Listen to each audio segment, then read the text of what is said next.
The ground shook as another explosion tore through forward base Delta. Corporal Daewon Kim pressed himself against the concrete barrier, his rifle hot in his hands. Around him, human Marines and alien soldiers fought desperately against the endless wave of Kryn creatures. The monsters looked like insects mixed with nightmares, their black shells reflecting the fire and smoke. Daewon fired 3 quick shots, dropping a Kryn warrior that had climbed over the wall. His ears rang from the constant noise of weapons and screams. This was the 3rd day of fighting, and everyone knew they were losing. The Kryn just kept coming, more and more of them, like a dark ocean trying to drown them all. Above the base, the sky filled with fighter ships. Most of them belonged to the Veltari, the purple-skinned aliens who had 4 arms and could move faster than any human. They were the Coalition's best pilots, proud warriors who never retreated. Their ships danced through the air, firing at the Kryn flying creatures. Lieutenant Hee-jin was one of those pilots. Daewon had seen her before at briefings. She stood taller than most humans, her purple skin marked with silver patterns that showed her rank. She never smiled, never joked like the human soldiers did. The Veltari took war seriously. It was their whole life, their purpose. A massive Kryn creature burst through the eastern wall. It was bigger than the others, with tentacles that grabbed 2 Marines and threw them like toys. Daewon ran toward it, his medical training making him think about saving the wounded first. But before he could reach them, a plasma blast from above struck the creature. It exploded in green blood and smoke. Daewon looked up. Hee-jin's fighter swooped low, so close he could see her in the cockpit. Then everything went wrong. 3 Kryn biomissiles hit her ship at once. The fighter spun wildly, trailing fire and smoke. Daewon watched in horror as it crashed beyond the perimeter, sliding across the rocky ground before slamming into a pile of debris. The canopy blew off. Hee-jin pulled herself out with her 4 arms, but she wasn't standing. She couldn't stand. Her legs were crushed under a massive piece of metal from her own ship. Even from a distance, Daewon could see the purple blood spreading around her. Captain Sung-ho's voice cracked over the radio. The words every soldier feared. "Full retreat. Fall back to the evacuation point." The base was lost. Anyone who stayed would die. Daewon looked at the crash site, then at the evacuation point behind him. The other Marines were already running. Private Jamin grabbed his arm, trying to pull him along. The young soldier's face was pale with fear. "We have to go," Jamin shouted over the noise. "The Kryn are breaking through." Daewon pulled free. He clicked his radio. "Captain, there's a pilot down. Veltari alive but trapped. Request permission to extract. Static." Then Sung-ho's tired voice. "Negative, Corporal. She's too far out. You'd never make it back. That's an order. Fall back now." Daewon looked at Hee-jin again. She had stopped trying to free herself. She just sat there staring at him across the battlefield. Then she did something that surprised him. She raised one of her 4 hands and made a gesture. "Go. Leave." It was clear even without words. The Veltari believed in honor above all else. Warriors who couldn't fight anymore were supposed to die with dignity. Being rescued was shameful. Weakness. Daewon knew this. Everyone knew this. It was why no one else had even considered trying to save her. But Daewon thought about his sister, Ji-woo. She had been in a shuttle accident 5 years ago. Everyone said she would never walk again, that her life was over. They wanted to put her in a facility and forget about her. Daewon had refused. He fought for her, helped her, believed in her. Now she was an architect designing buildings across 3 planets. She had adapted. She had survived. Life mattered. Every life. That was the difference between humans and most other species. Humans were stubborn about it. Foolishly stubborn, some aliens said. Daewon made his choice.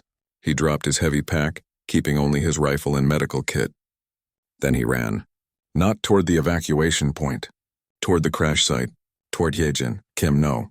Jamin screamed behind him. "You'll die!" "It's a direct order." Daewon didn't answer. He jumped over a broken wall and sprinted across open ground. Blast fire from the Kryn cut through the air around him. Something hot grazed his shoulder, but he kept running. His boots pounded on the rocky ground. His heart hammered in his chest. Hee-jin's eyes went wide as he slid to a stop beside her. Up close, he could see how bad it was. Both her legs were completely crushed. The metal piece pinning her down weighed at least 300 pounds. Purple blood soaked the ground. "What are you doing, human?" Her voice was rough with pain but angry too. "I signaled you to leave." "I know," Daewon said. He was already examining the metal. Too heavy to lift. He would have to pull her out from under it. That was going to hurt. Hurt badly. But I'm not leaving you. You fool. She grabbed his arm with two of her hands. Strong, even injured. There is no honor in this. You will die for nothing. My life is already over. Your life isn't over until you're dead. Day One pulled out his medical kit. He had something for pain, but not much. Not enough for what he was about to do. This is going to hurt, a lot. But I need you to stay conscious. Can you do that? Before she could answer, the sound changed. A deep thrumming roar. The Kryn were coming. Day One looked back and saw them. Hundreds of the creatures flowing over the walls of the base like a black wave. They would reach this position in less than a minute. He injected her with the painkiller. Then he braced himself and pulled. Hyojin screamed. It was a terrible sound full of agony and rage. Her forearms clawed at the ground at him at anything. But Day One kept pulling, muscles straining. Inch by inch, he dragged her free from under the metal. The moment she was clear, he grabbed his rifle with one hand and hooked his other arm under her shoulders. Hyojin was heavy, and her forearms made her awkward to carry. He tried lifting her in a fireman's carry, but her alien body didn't fit right. Finally, he just draped her across his back and started running. Behind them, the Kryn reached the crash site. Day One heard their clicking, hissing sounds. He didn't look back. He just ran, his legs burning, his shoulder screaming from the earlier wound. Hyojin's purple blood dripped down his back, mixing with his own red blood. Why? Hyojin's voice was weak now, barely a whisper. Why would you do this? Because you're worth saving, Day One gasped. His lungs felt like they were on fire. Everyone is. Ahead of them, the base's final defenses activated. Emergency demolition charges planted in case of total defeat. The explosions were massive, meant to deny the base to the enemy. The ground shook so hard Day One nearly fell. Fire and debris rained from the sky. He saw an old maintenance tunnel entrance half buried in rubble. It was their only chance. Day One changed direction, stumbling toward it as the world exploded around them. A piece of shrapnel hit his leg. He fell, barely managing to twist so he landed on his side instead of crushing Hyojin. They rolled into the tunnel entrance just as a fireball washed over the area where they had been. The heat was incredible even in the tunnel. Day One kicked at rubble, trying to block the entrance. Hyojin helped with her forearms, pushing rocks and metal into place despite her ruined legs. When the entrance was sealed, darkness fell over them. They could hear the Kryn outside searching, clicking and scratching at the rocks. Day One held perfectly still, one hand over Hyojin's mouth to keep her quiet. She didn't fight him. She understood. They waited in the dark tunnel for what felt like hours. Day One's whole body hurt. His shoulder wound had reopened. His leg was bleeding. He was exhausted, but he was alive. They both were. Eventually, the sounds outside faded. The Kryn had moved on, following the retreating coalition forces. Day One risked turning on a small light. In its glow, he could see Hyojin clearly for the first time since the rescue. She looked terrible. Her legs were destroyed below the knees. Purple blood covered her silver flight suit. But she was breathing. Her large alien eyes stared at him with an expression he couldn't read. Anger, confusion, gratitude? You are insane, she said finally. Completely insane, Day One laughed. He couldn't help it. The sound echoed in the tunnel, slightly hysterical. Yeah, he agreed. Probably. But you're alive, so it worked. Hyojin was quiet for a long moment. Then very softly she said, I do not understand humans. That's okay, Day One said, already pulling out bandages to work on her wounds. Most of the time we don't understand ourselves either. The tunnel smelled like old metal and blood. Day One worked by the light of his small emergency lamp, trying to stop Hyojin's bleeding. His hands shook from exhaustion, but he forced them steady. Every Marine learned basic first aid, but treating a Veltari was different from treating a human. Hyojin watched him with her large eyes. She hadn't spoken since his last comment about humans not understanding themselves. The silence felt heavy between them. Finally, she broke it. You do not know Veltari anatomy, she said. It wasn't a question. No, Day One admitted. He was wrapping bandages around what was left of her legs, trying to apply pressure to the wounds. Purple blood kept seeping through. But bleeding is bleeding. Pressure helps stop it. The main arteries are not where you think, Yijin said. Her voice was tight with pain. Move your hands 2 inches to the left, both legs. Daewon adjusted his grip.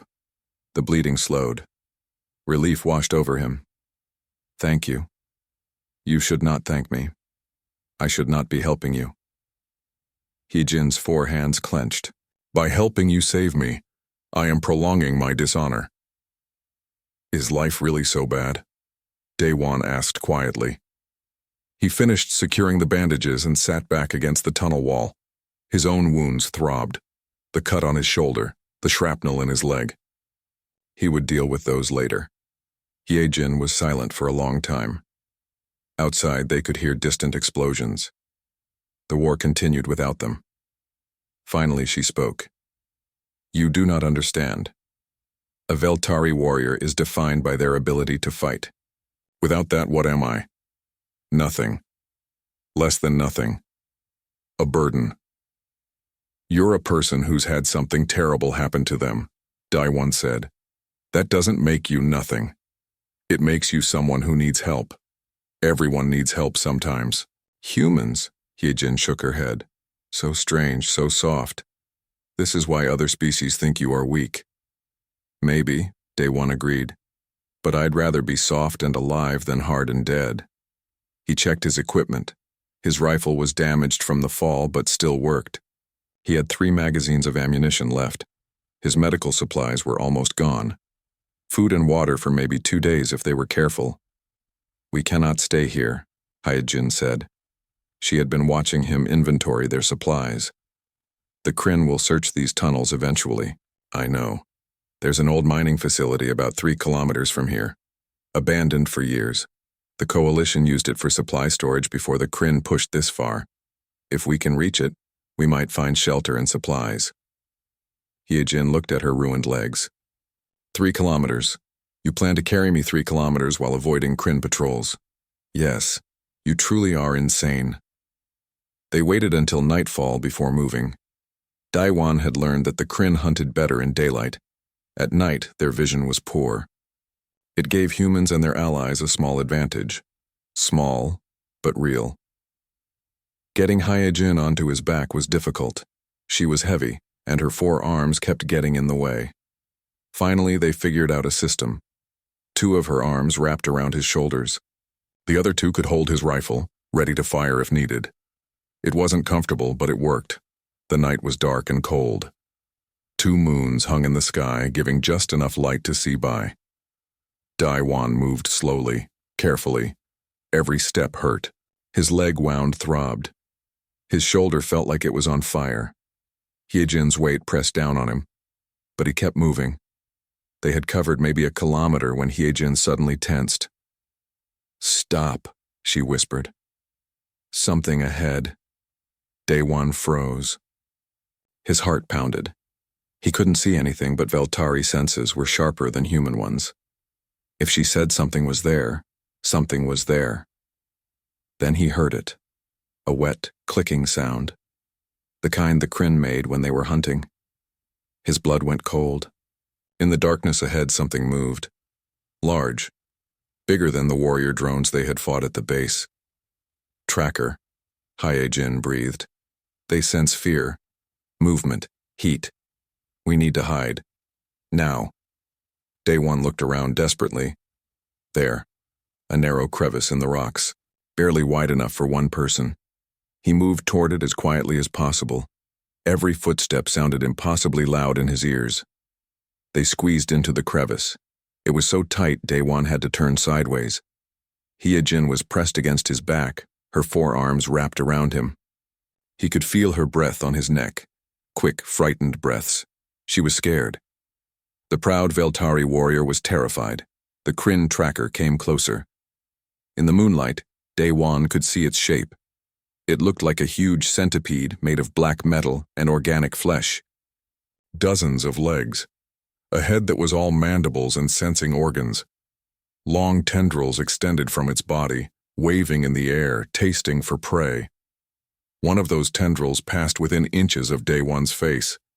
He held perfectly still. His muscles screamed at him to run, to fight, to do anything. but he stayed frozen. Hee-Jin's grip tightened around him. He could feel her trembling. The tracker paused right in front of their hiding spot. Its tendrils explored the area around the crevice. One touched the rock, just above Daewon's head. Another brushed against his boot. The creature made a sound like grinding metal mixed with insect clicking. Time stretched. Seconds felt like hours. Daewon's heart hammered so hard he was sure the creature could hear it. His wound throbbed in time with his heartbeat. Blood dripped slowly down his leg. Could the tracker smell it? Then, finally, the tracker moved on. Its clicking sounds faded into the distance. Daewon waited another 5 minutes before he dared to breathe properly. Behind him, Hee-Jin let out a shaky breath. "That was close," she whispered. "Too close," Daewon agreed. His whole body felt weak with relief. "Are you okay?" "Aye." Hee-Jin paused. "I have never been so afraid, even in combat, to be helpless like that, unable to run or fight, just waiting to die." Her voice was small, vulnerable, not like the proud warrior from before. "But we didn't die," Daewon said gently. He carefully extracted them from the crevice. "We survived." Together, they continued moving through the night. Slower now, more careful. The encounter with the tracker had shaken them both. Daewon found himself jumping at every sound. Every shadow looked like a monster. After another hour of walking, Hee-Jin spoke again. "Why did you come back for me, human? Really? Not the noble words about everyone being worth saving. Tell me the truth." Daewon thought about it as he walked. His legs felt like they might give out at any moment. His wounds had stopped bleeding, but infection was a real risk. They were both going to die out here if they didn't find help soon, but that wasn't what she was asking. "My sister," he said finally. "Jiwoo. She was in a shuttle crash 5 years ago. Her spine was damaged. The doctor said she'd never walk again. Never have a normal life. Some people said it would be kinder to just let her go. That living like that wasn't really living." Hee-Jin was quiet, listening. But she didn't give up. Daewon continued. "She learned to use mobility aids, went back to school, adapted. Now she designs buildings, amazing buildings that help people with all kinds of disabilities. She told me once that losing her legs taught her to see the world differently, made her better at what she does." He adjusted Hee-Jin's weight on his back. "When I saw you trapped there, I saw her. I saw someone whose life wasn't over, just changed, and I couldn't walk away from that." Hee-Jin didn't respond for a long time. When she finally spoke, her voice was thoughtful. "Among my people, your sister would have been left to die, or expected to end her own life honorably. We would have called it mercy, but you call it waste." "Yes," Daewon said simply. "Perhaps," Hee-Jin said slowly. "We Veltari have been wrong, or perhaps we are both right in different ways. I do not know anymore." Dawn was breaking when they finally reached the mining facility. It was a collection of old buildings and equipment rusted and abandoned, but it had walls, doors that could be locked. Some protection from the Kryn. Daewon carried Hee-Jin into the main building and set her down carefully. His legs nearly gave out. He collapsed against a wall, breathing hard. Every part of his body hurt. His vision swam. He might have passed out for a moment. When he opened his eyes again, Hee-Jin was looking at him. Her expression was strange, something between respect and confusion. "You are either the bravest human I have met," she said, "or the most foolish. I cannot decide which." Daewon laughed weakly. "Can't it be both?" Outside, the sun rose over a world at war, but inside the old mining facility, a human and a Veltari had survived the night together, and somehow that felt like a small victory. The mining facility was bigger than it looked from outside. Daewon spent the first day exploring while Hee-Jin rested. His leg wound was getting worse. Red streaks spread from it. Infection. He knew he should deal with it, but there were more important things first. like making sure they wouldn't be surprised by Kryn hiding in the building. He found old supplies in a storage room. Water purification tablets. Some canned food that was probably past its expiration date but still sealed. Best of all, he found medical supplies. Real ones, not just the basic kit he carried. Antibiotics, bandages, pain medication. "You look terrible," Heejin said when he returned to the main room. She had positioned herself against a wall where she could watch both doors. Her 4 arms held weapons he had left with her. Even injured and unable to walk, she was still a warrior. "Your leg is infected," she continued. "I can smell it." "I know." Daewon sat down heavily. He pulled out the antibiotics he had found. "These might help, or they might be too old to work." "Let me see it." Daewon hesitated. Then he realized how stupid that was. She was a trained soldier. She had probably dealt with wounds worse than his. He pulled up his pant leg to show her the injury. Hyejin's expression didn't change, but 2 of her hands reached out to examine the wound. Her touch was surprisingly gentle. "The shrapnel is still in there. See the metal fragments? They need to come out or the infection will spread." "Great." Daewon looked at the wound. He could see what she meant. Tiny pieces of metal glinted in the swollen flesh.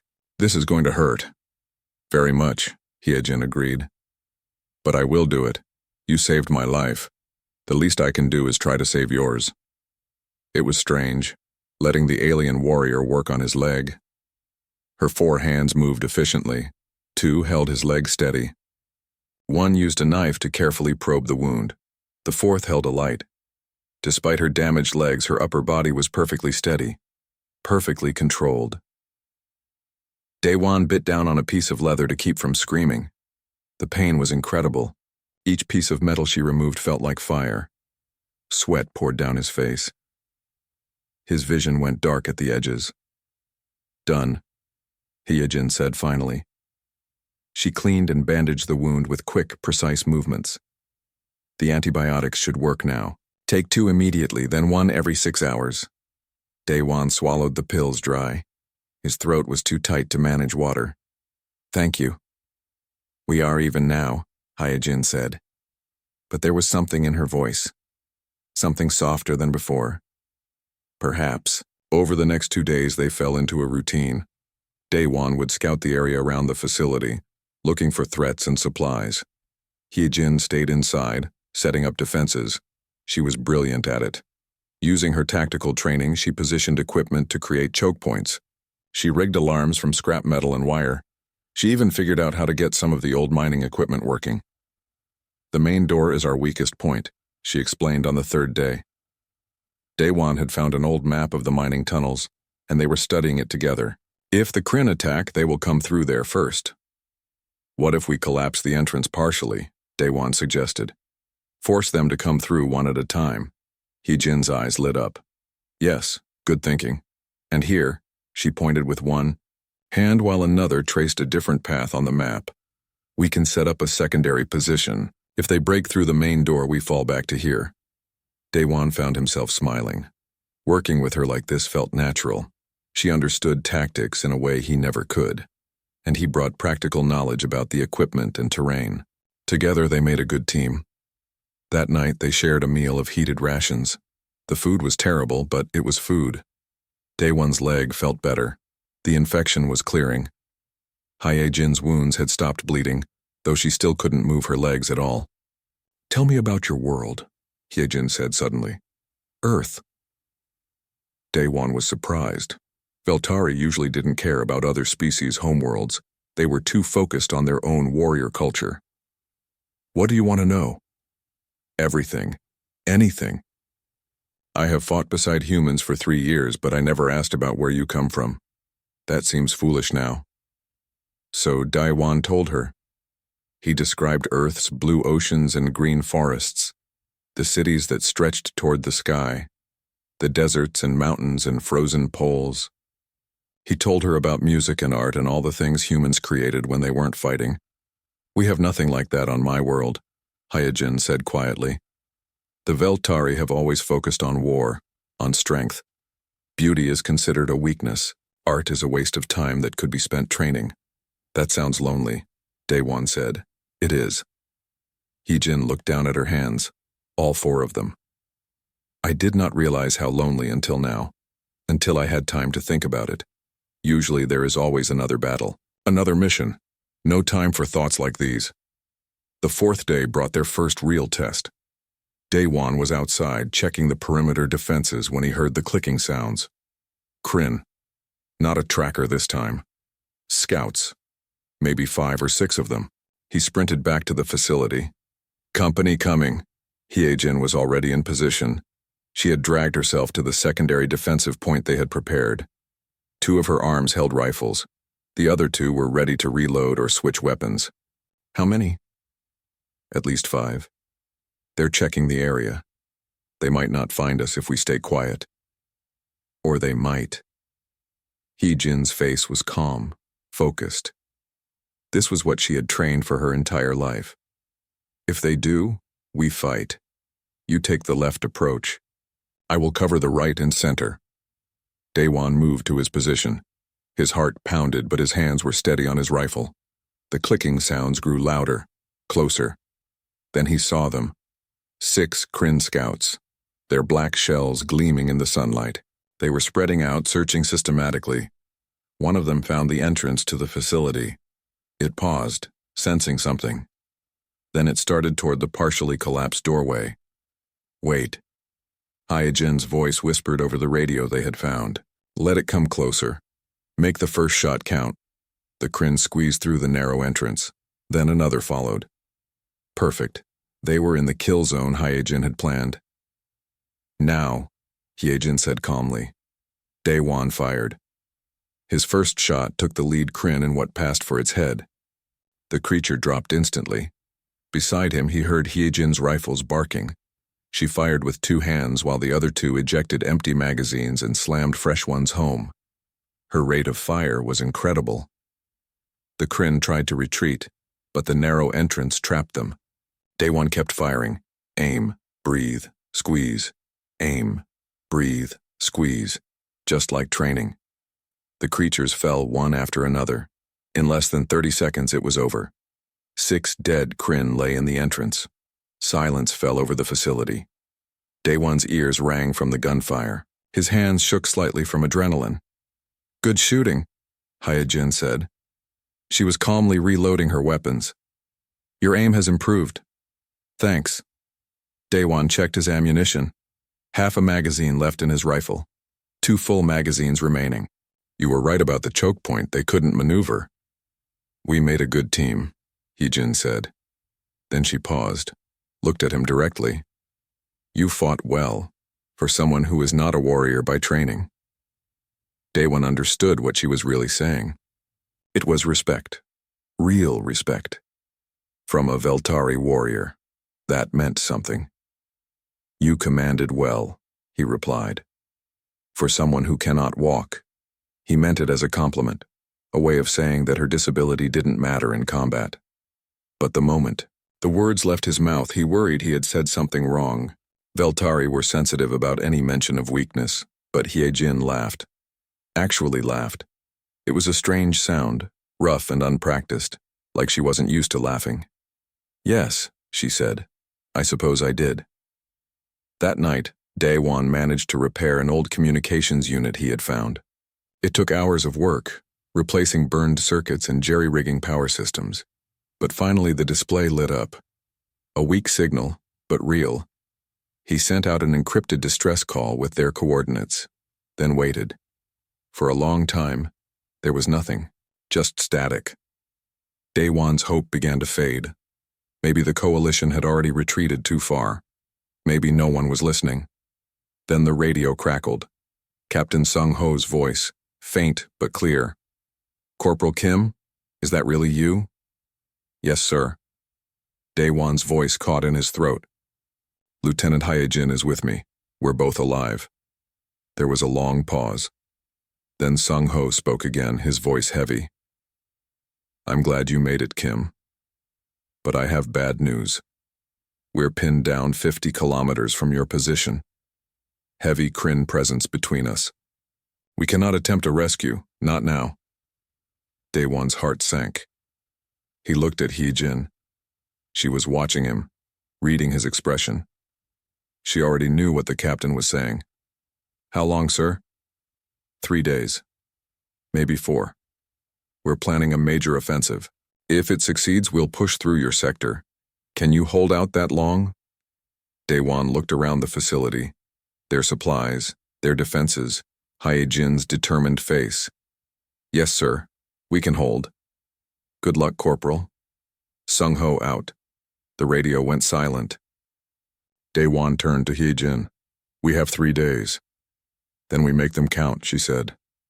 Show me what else you found in storage. We have work to do. They worked through the night, preparing, building better defenses, stockpiling ammunition, setting traps.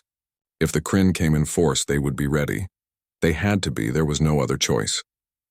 The attack came at dawn on the second day. Daewon had been awake for 18 hours, reinforcing their defenses. His eyes burned with exhaustion. Then he heard it, that sound that made his blood run cold. The clicking and hissing of hundreds of Kryn moving as one. He grabbed his rifle and ran to the observation point they had set up. What he saw made his stomach drop. This wasn't a scout patrol. This was an army, hundreds of Kryn warriors flowing across the landscape like a black tide.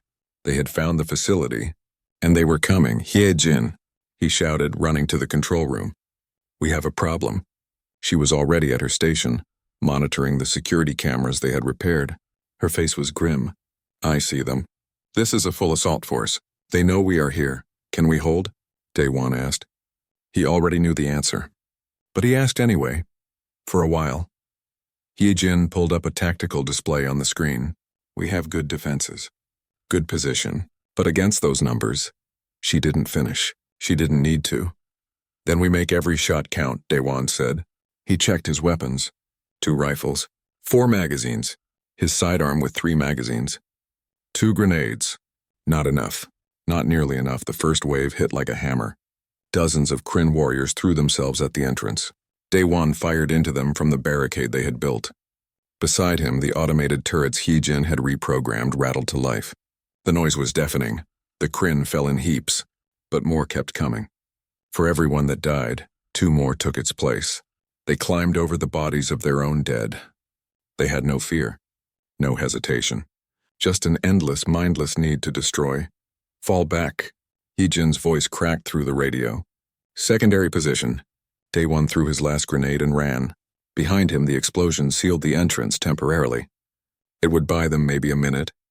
He sprinted through the corridors to where Hye-jin waited. She had positioned herself in the control room with perfect sight lines to 3 different approaches. Her 4 arms worked like a machine. 2 rifles fired in controlled bursts. The other 2 hands worked the controls, sealing blast doors and activating traps.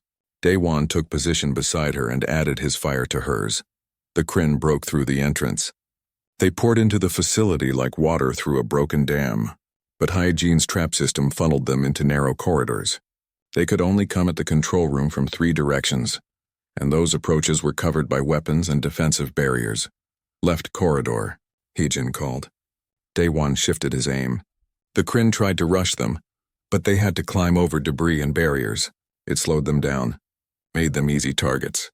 His rifle clicked empty. He dropped it and pulled his sidearm. Ammunition? Hee-jin asked. She had just reloaded both her rifles. 2 magazines for the pistol. That's it. I have 6 magazines remaining. Her voice was calm, too calm. The voice of someone who had accepted what was coming. We cannot hold much longer. A Kryn warrior broke through their defensive line. It was massive, bigger than the others. Its claws reached for Daewon. He fired 3 times into its face. It kept coming.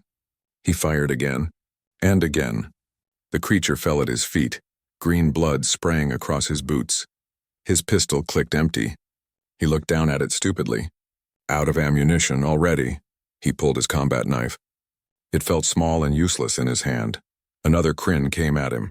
He dodged its claws and stabbed upward, finding a weak point in its armor. The knife sank deep. The creature thrashed, nearly pulling the weapon from his grip. He twisted the blade and the Kryn went still, but his dodge had been clumsy. The creature's claw caught his side, tearing through his armor. Pain exploded across his ribs. Hot blood ran down his side. Daewon stumbled back against the wall. Daewon! It was the first time Hyejin had used his name. Not human, not corporal. His actual name. She shifted her fire, covering him while he caught his breath. How bad? Bad enough. He could feel blood pooling in his boot. Not good at all. He pressed his hand against the wound, trying to slow the bleeding. His vision swam, the Kryn assault suddenly stopped. Silence fell over the facility. It was somehow worse than the noise had been. Daewon could hear his own ragged breathing. The drip of his blood on the floor. Why did they stop? He asked.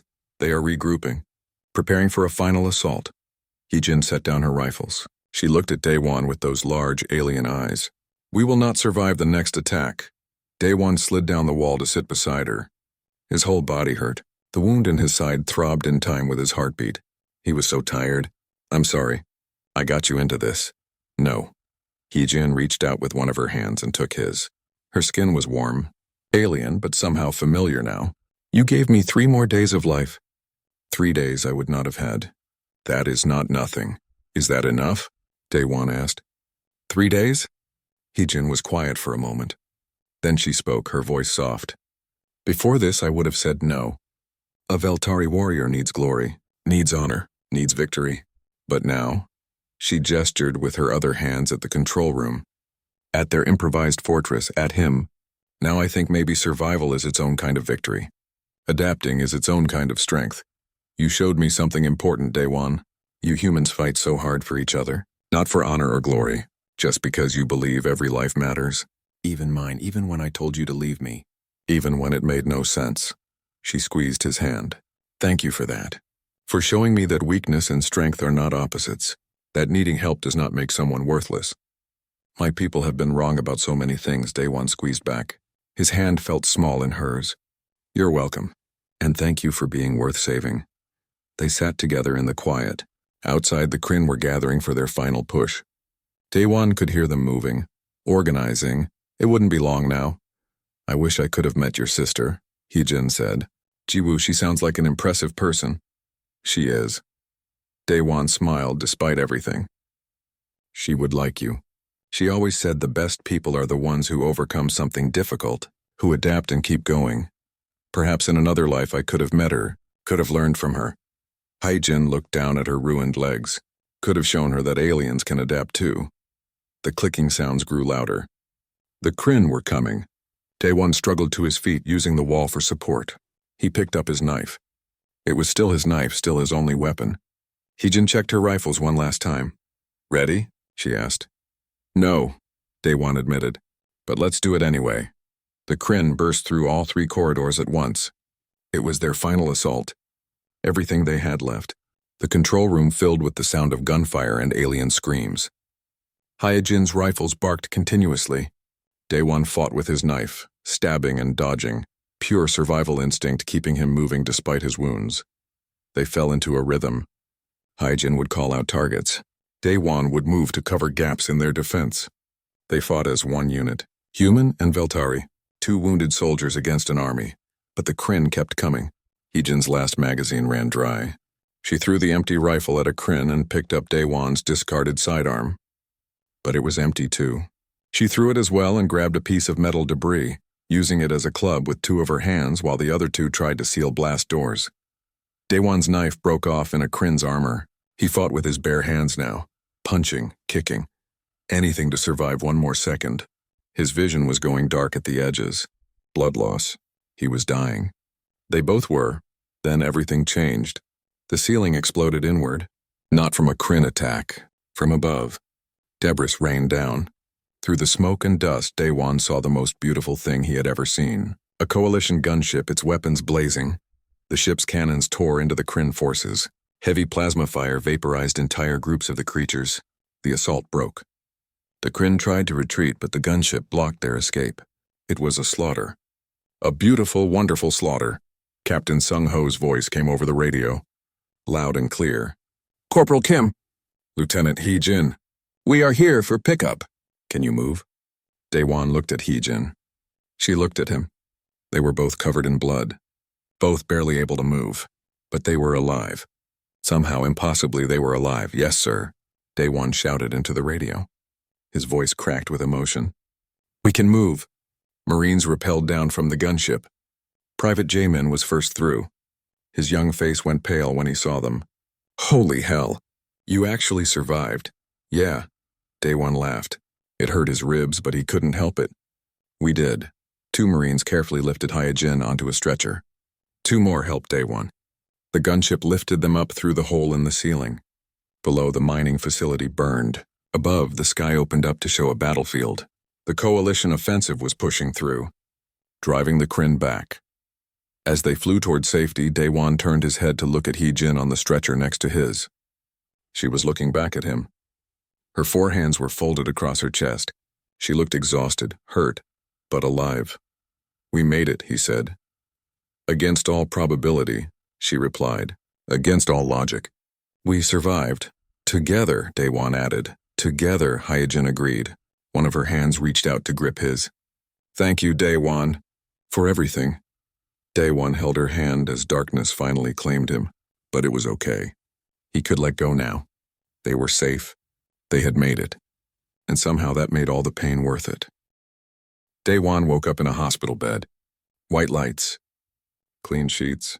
The smell of antiseptic. For a moment he thought he was dreaming. Then the pain in his side reminded him it was real. Everything was real. Captain Sung-Ho sat in a chair beside the bed. The older man looked tired. His uniform was wrinkled. He had dark circles under his eyes. But when he saw Day-One's eyes open, he smiled. "Welcome back, Corporal," Sung-Ho said. "You've been out for 2 days." "Hee-Jin," Day-One croaked. His throat was dry. "The lieutenant. Is she alive? In surgery when they brought you both in. They had to work fast to save her. Veltari biology is complicated." Sung-Ho poured water into a cup and helped Day-One drink. "She's stable now." Down the hall, relief flooded through Day-One. She was alive. They had both made it. "Can I see her?" "Eventually. Right now, we need to talk." Sung-Ho's expression became serious. "What you did out there disobeying my direct order. Under normal circumstances, you'd be court-martialed. Probably discharged?" Day-One nodded. He had expected this. "I understand, sir. But these aren't normal circumstances." Sung-Ho pulled out a datapad. "Your stand at that facility held up a major Kryn assault for 3 days. Intelligence says they were planning to use that position to flank our main defensive line. If they had succeeded, we would have lost the entire sector. Maybe thousands of lives." The captain's expression softened. "You and Lieutenant Hyojin didn't just survive, Corporal. You changed the course of the battle. High Command wants to give you a medal. The Veltari Military Council is, well, they're debating what to do about their pilot." "What do you mean?" Day-One asked. "She fought brilliantly. Without her tactical knowledge, I would have died in the first hour. I know that. You know that. But Veltari tradition," Sung-Ho sighed. "Their warrior code says a soldier who cannot fight should die with honor. By allowing herself to be saved, by surviving her injuries, some of their leaders say she has dishonored herself and should be discharged, maybe even exiled." Anger flared in Day-One's chest. "That's insane. She's one of their best fighters. Best tacticians. They'd throw that away because of some outdated tradition? Welcome to alien politics." Sung-Ho stood up. "Get some rest, Corporal. You'll need your strength. There are people who want to talk to you. Important people." He paused at the door. "For what it's worth, I'm proud of you. You did the right thing." 3 days passed before Day-One was strong enough to walk. His ribs were healing. The infection in his leg was gone. He looked almost normal, except for the bandages and the way he moved carefully to avoid pain. He found Hyojin's room easily. 2 Veltari guards stood outside. They looked at him with expressions he couldn't read. Suspicion? Curiosity? He didn't know. "I'd like to see Lieutenant Hyojin," he said. The guards exchanged glances. Then one of them stepped aside. "She has been expecting you, human." Hyojin sat propped up in bed. She looked better than the last time he had seen her. Clean. The purple color had returned to her skin, but her eyes were troubled. Her 4 hands fidgeted with the sheets. "Day-One." She said his name like it meant something. "You are recovered?" "Getting there. You?" "My body heals." She gestured at where her legs used to be. The stumps were bandaged heavily. "But my future is uncertain. The council debates what to do with me." Day-One sat in the chair beside her bed. "I heard. It's wrong. What you did out there was incredible. By human standards, perhaps. By Veltari standard, she looked away. I broke our oldest law. I chose survival over honor. I accepted help when I should have chosen death. Some on the council say I am no longer worthy to be called Veltari. And what do you say? Daewon asked quietly. Heejin was silent for a long moment. When she spoke, her voice was firm. I say they are wrong. I say their definition of honor is too narrow, too rigid. We Veltari have spent centuries worshipping strength and despising weakness. But in that facility I learned something. Adapting is not weakness, survival is not shameful, and accepting help is not defeat. She turned to look at him directly. You humans understand something we do not. You know that strength comes in many forms. That value is not measured only in combat ability. My people have been wrong, and I will tell them so. Before Daewon could respond, a Veltari officer entered the room. He was tall, even for their species.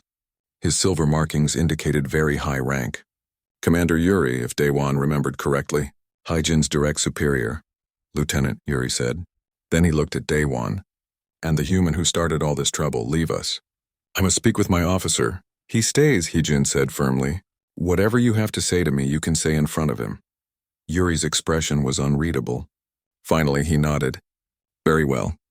The council has made a decision about your future. They have reviewed your tactical reports from the siege. They have studied the battle recordings, and they have debated for days about what your survival means. He paused. Some wanted you exiled. Some wanted you stripped of rank and dishonorably discharged. But others saw something different in your actions. They saw innovation, adaptation, strategic brilliance even without the ability to move. The council has decided to offer you a choice. You may retire with full honors. Your record will note your injuries and your service. No one will speak against you. You will be provided for, or, Heijin leaned forward. Or you can accept experimental human cybernetics. Prosthetic legs. They have never been tested on a Veltari. The surgery is dangerous. You might reject the implants. You might die on the operating table. And even if you survive, you will be changed forever. Part machine. Some will call you an abomination. Yuri's voice softened slightly. I came here to advise you to take the first option, to retire with dignity. But then I read the reports. I saw how you and this human fought together, how you adapted, how you survived. He looked at Daewon. Perhaps we Veltari have something to learn from humans after all. Heejin was quiet. Her four hands folded together. Daewon could see her thinking, weighing her options. Finally, she spoke. I want to see them, she said. The cybernetics. I want to understand what I would be choosing. 2 days later, coalition medical officers brought the prosthetics to show Heijin. They were incredible pieces of technology, metal and synthetic muscle, computer systems, power cells. They looked strong, powerful, but also very different from natural legs. The lead doctor, a human woman named Dr. Park, explained the risks. The surgery will take 12 hours. We'll need to integrate the neural connections with your spine. Your body might reject the foreign material. Even if everything goes perfectly, recovery will be painful. Months of physical therapy. You'll have to learn to walk all over again. And if it works? Heijin asked. If it works, these legs will be stronger than your original ones. Faster, more durable. You'll be able to do things you never could before. But you'll always be part machine. That cannot be undone. Heijin reached out and touched one of the prosthetic legs. Her expression was thoughtful. Daewon, may I speak with you alone? The doctors and Commander Yuri left. Daewon pulled his chair close to her bed. Heejin looked at him with those large eyes. Tell me honestly, what do you think I should do? Daewon thought carefully before answering. I can't make this choice for you. But I can tell you what I know. My sister Jiwoo uses mobility aids, advanced technology to help her move. Some people say it makes her less than she was, but she says it makes her different, not less, just different. He pulled out his datapad and showed Heijin a video. Jiwoo appeared on the screen. She was in her office, surrounded by holographic building designs. She moved gracefully despite her mobility aids. She looked happy, accomplished, alive. This is her, Daewon said. This is what adapting looks like. She didn't let her injury define her. She redefined herself. Heejin watched the video intently. She is beautiful, she said softly. Not physically. I mean her spirit. Her strength. This is what you meant. This is what you saw in me when I told you to leave me to die. Yes, Day One said. I saw potential. I saw someone who could adapt and overcome. I saw someone worth fighting for. Heejin reached out with all four of her hands and took both of his. Then I will do it. I will take the cybernetics. I will adapt, and I will show my people that we can evolve. That strength is not just about tradition. It is about survival, about growing, about becoming something new. Are you sure? Day One asked. Really sure? Because once you do this, there's no going back. I am sure. Heejin's voice was firm, confident. You did not leave me behind when you should have. Now I will not leave behind this chance to live, to fight again, to prove that your faith in me was not misplaced. She squeezed his hands. Besides, someone needs to keep saving your life in combat. You are terrible at staying safe. Day One laughed. Fair point. The surgery was scheduled for the next day. But that night, alarms suddenly blared throughout the medical station. Red emergency lights flashed. Over the speakers, a voice announced what everyone feared. A massive Kryn fleet had emerged from hyperspace. They were attacking the Coalition's defensive line. The war was about to reach a critical point, and Heejin was about to face the most dangerous surgery of her life, with no guarantee she would survive. Daewon stood by the window of her room, watching ships launch to meet the Kryn threat. Behind him, Heejin prepared for surgery, both of them facing uncertain futures, but facing them together. And somehow, that made all the difference. The surgery took 14 hours. Daewon waited outside the operating room the entire time.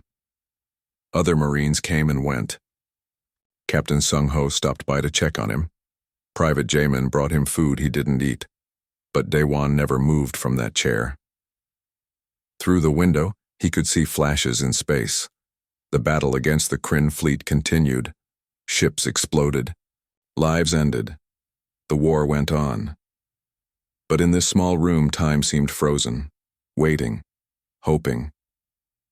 Finally, Dr. Park emerged. She looked exhausted. Her surgical gown was stained, but she was smiling. The surgery was successful. The implants have integrated with her nervous system. Now we wait to see if her body accepts them. Can I see her? Daewon asked. Not yet.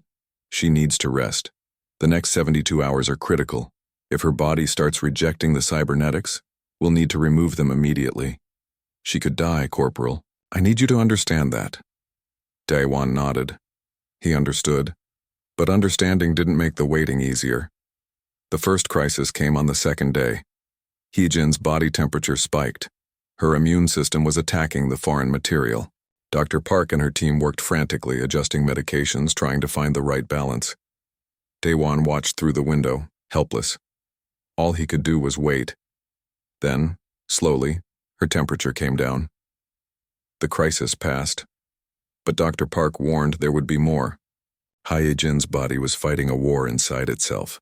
Machine versus organic, new versus old. While Hyejin fought for her life, Daewon was called to a debriefing. High-ranking officers wanted his full report on the siege. He told them everything. The tactical decisions. How Hyejin had commanded despite her injuries. How they had held against impossible odds. A general Daewon didn't recognize stood up when he finished.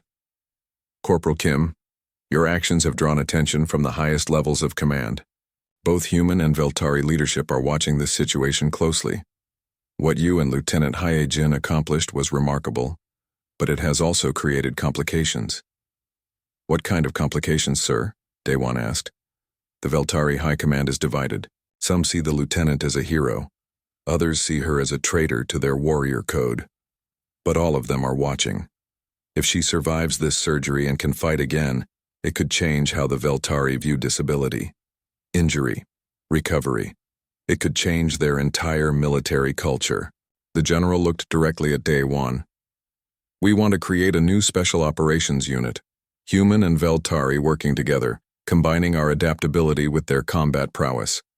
If Lieutenant Hyejin survives and agrees, she would lead this unit, and we want you as her second in command. Daewon was stunned. Sir, I'm just a corporal, I have no command experience. You kept a Veltari warrior alive and fighting for 3 days behind enemy lines. You coordinated a defense that changed the course of a battle. And most importantly, Lieutenant He-jin trusts you. That matters more than rank.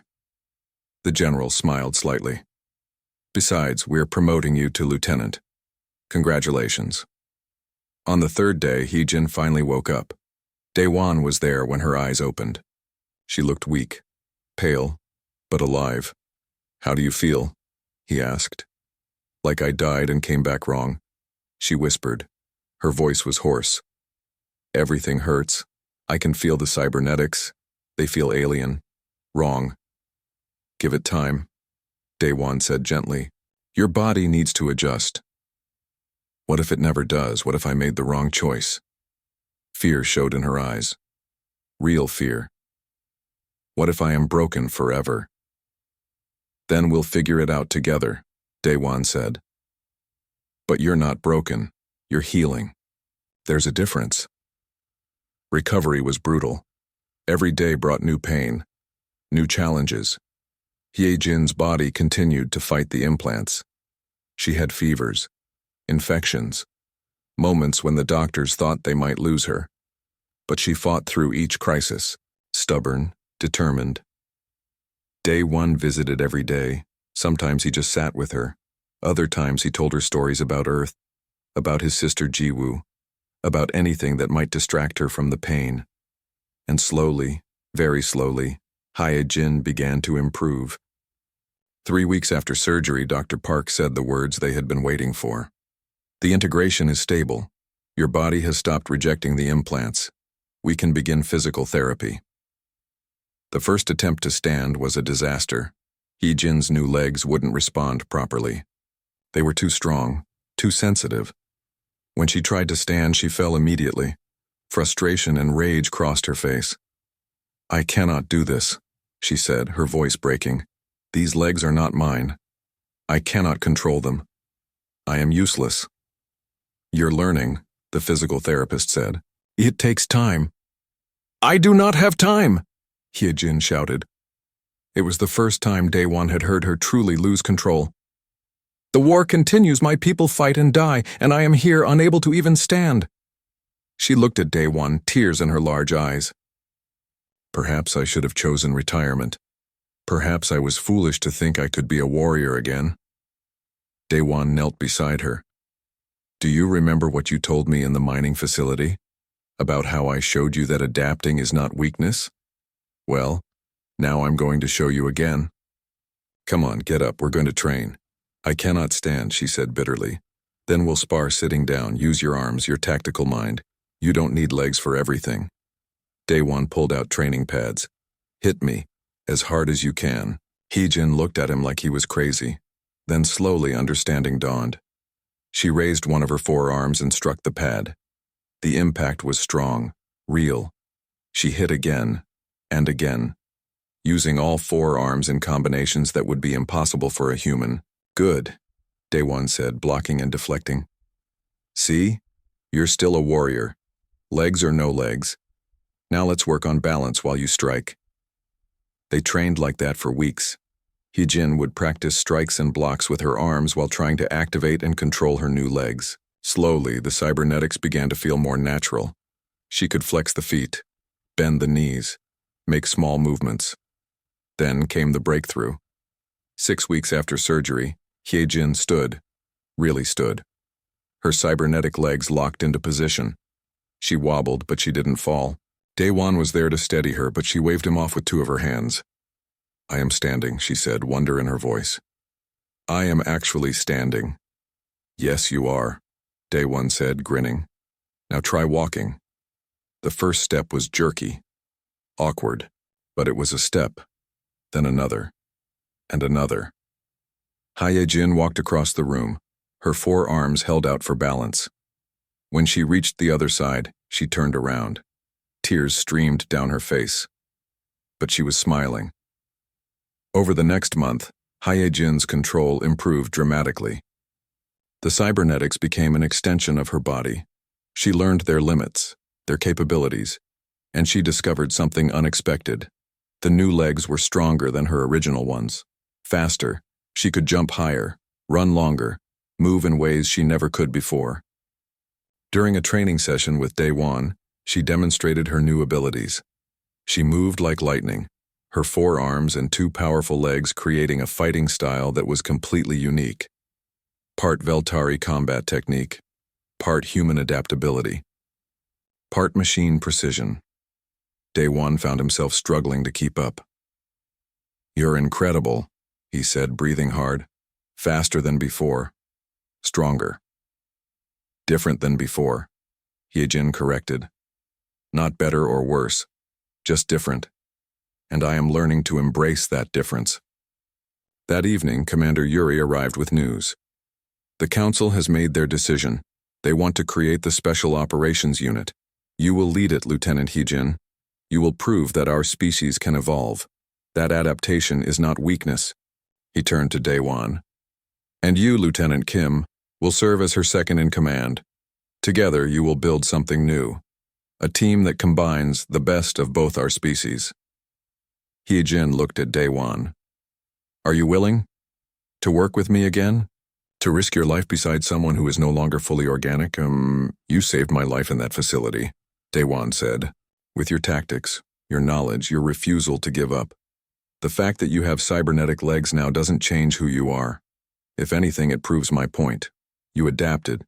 You overcame. You're exactly the person I want to serve with." Hyejin smiled. A real smile, open and warm. "Then we accept. We will build this team together." Commander Yuri handed them a datapad. "Your first mission briefing. Intelligence has located a Kryn stronghold, the same area where Lieutenant Hyejin was originally shot down. They have fortified it heavily. Sensors indicate a Kryn queen is gestating there. If she matures, she will spawn millions of new warriors." He paused. "Someone needs to infiltrate the stronghold and destroy the queen. It is extremely dangerous. High Command estimates it is a suicide mission. But if we do nothing, we lose the entire sector." Daewon looked at the briefing. The location was familiar. Too familiar. It was the old mining facility, the place where they had made their stand. The Kryn had taken it over and transformed it into their stronghold. "We are going back," Hyejin said softly. "Back to where it all began." "Yes," Daewon agreed. "But this time we're not running.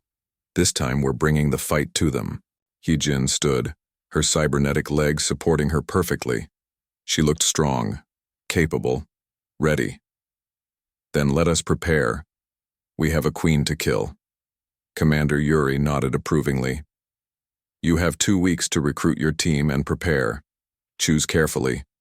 Not everyone will survive this mission." After Yuri left, Daewon and Hyejin stood together, the team assembled over 2 weeks. Hyejin chose carefully. 4 Veltari warriors who were willing to work with humans, 6 human marines who understood alien tactics, and Private Jamin who specifically requested to join. The young soldier had changed since that first retreat. He wanted to be part of something important. They trained together constantly. Hyejin taught the humans Veltari combat techniques. Daewon showed the Veltari human strategies for improvisation and adaptation. Slowly, they became a real unit, different species working as one. The night before the mission, Daewon couldn't sleep. He walked the corridors of the ship that would take them to the target. He found Hyejin on the observation deck staring at the planet below. "The place where they had nearly died. Cannot sleep either?" she asked without turning around. "Too many thoughts," Daewon admitted. He stood beside her, thinking about last time, about what we went through. "We are different people now," Hyejin said. "Stronger. More complete. You showed me how to survive. Now we will show the Kryn what that survival has created." "And if we don't make it back?" Daewon asked quietly. Hyejin turned to face him. "Then we die doing something important. Together. That is more than most warriors ever get." She paused. "But I do not plan to die. I have too much left to prove." The insertion was smooth. Too smooth. The team dropped from orbit in stealth pods landing near the old mining facility. It looked completely different now. The Kryn had transformed it. Organic matter covered the buildings. Strange growths pulsed with sickly light. It looked like something from a nightmare. "Remember this place?" Daewon asked Hyejin as they moved toward the facility. "I remember dying here," she said, "and being reborn. Now we will kill what lives here."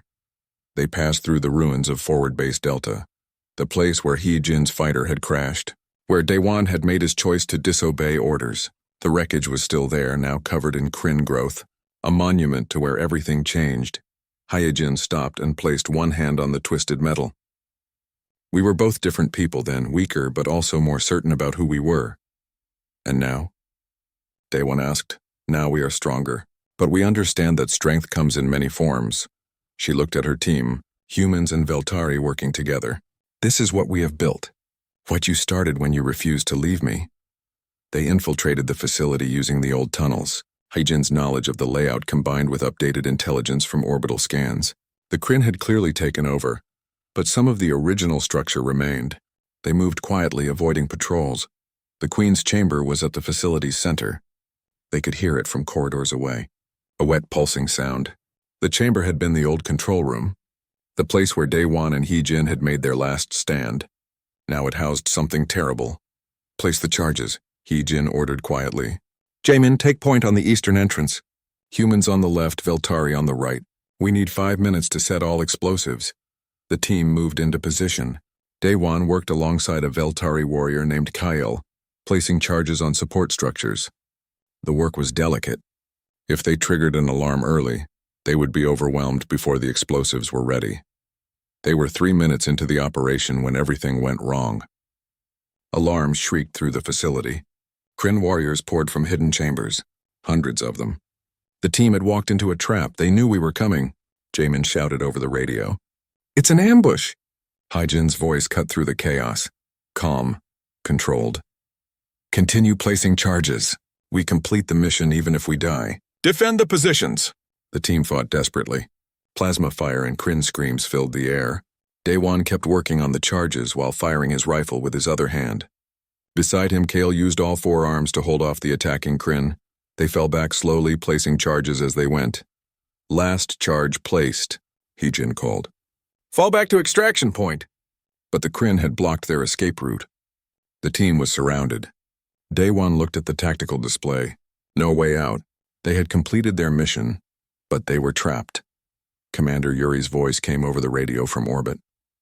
Lieutenant Hyojin, sensors show you are surrounded. Evacuate immediately. That is an order. Negative, Commander, Hyojin replied. We cannot reach extraction point. Too many Kryn between us and egress. She looked at her team. Some wounded.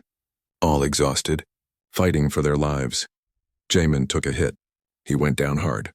Daewon rushed to him, dragging the young soldier behind cover. The wound was bad, very bad. Jaemin looked up at him with frightened eyes.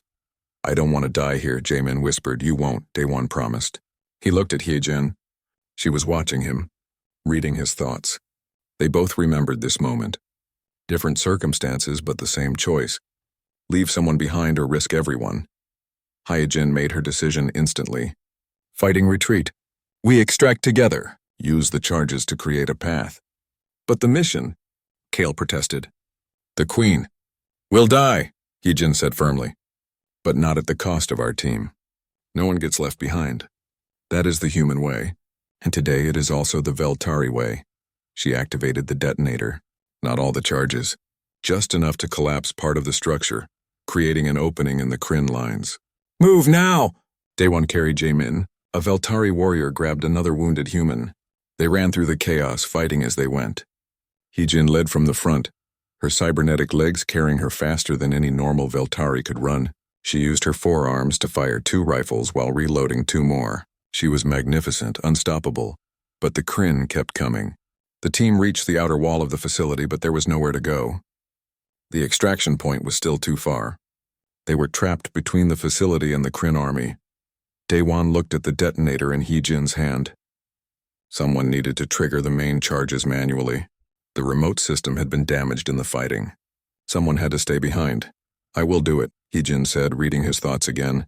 Get the team to safety. I will complete the mission. No, Daewon said. We don't leave people behind.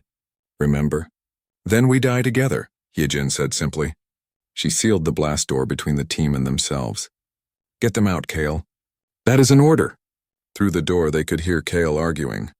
But orders were orders. The team began their retreat. Daewon and Hyojin stood together, facing the approaching Kryn horde. The creatures filled the corridor, unstoppable, endless. I am sorry, Hyojin said. You saved me once. I wanted to save you in return. You did, Daewon said. Every day since. You showed me that my choice was right, that you were worth it. He raised his rifle. Ready? Ready, Hyejin confirmed, then everything exploded. Not from their charges. From above. The ceiling tore open. A gunship descended directly into the facility, its weapons blazing. Commander Yuri's voice boomed through external speakers. I anticipated you would do something foolish. Grab the extraction cables. Cables dropped from the gunship. Daewon and Hyejin grabbed them as the ship's guns carved a path of destruction through the Kryn. They lifted into the air, firing downward at the creatures below. The gunship rose through the hole it had created, carrying them to safety. Now detonate the charges, Yuri ordered. Hyejin triggered the detonator. Below them, the facility erupted in a series of massive explosions. The Queen's chamber collapsed. The Kryn nest was destroyed. Mission accomplished. Inside the gunship, Daewon collapsed against the wall. His whole body shook with adrenaline and exhaustion. Beside him, Hyejin sat heavily. Her cybernetic legs had performed perfectly. Better than her original legs ever could have. Commander Yuri approached them. You refused to leave your team. Just as I knew you would. I have been watching you both, learning. The human showed us that sometimes the strongest choice is to save others. Even at cost to ourselves, he looked at Hyejin. You have proven something important today. Not just that you can fight again, but that you can lead with wisdom beyond traditional Veltari thinking. That adaptation is strength. That caring for your warriors does not make you weak. 2 months later, Daewon stood on an observation deck, watching new recruits train below. The Special Operations Unit had become legendary. More teams were being formed. Humans and Veltari working together, fighting together, learning from each other. Hyejin joined him at the window. She moved with perfect grace now. Her cybernetic legs were completely integrated. Part of who she was. She had become something new. Not just Veltari, not machine. Something unique. Something powerful. The Veltari military has changed their policies, she said. Wounded warriors are no longer expected to die. We now have medical recovery programs, cybernetic options, support systems. All because you refused to leave me behind. Not just me, Daewon said. You chose to adapt, to fight, to prove that survival is honorable. Below them, Jamin led a training exercise. The young soldier had recovered fully and chosen to stay with the unit. Beside him, Veltari warriors worked with human Marines, teaching and learning from each other. My people believed strength was unchanging, Hyejin said quietly. That tradition was more important than life. You showed me something better. You showed me that true strength is the ability to change, to adapt, to choose survival and growth over rigid honor.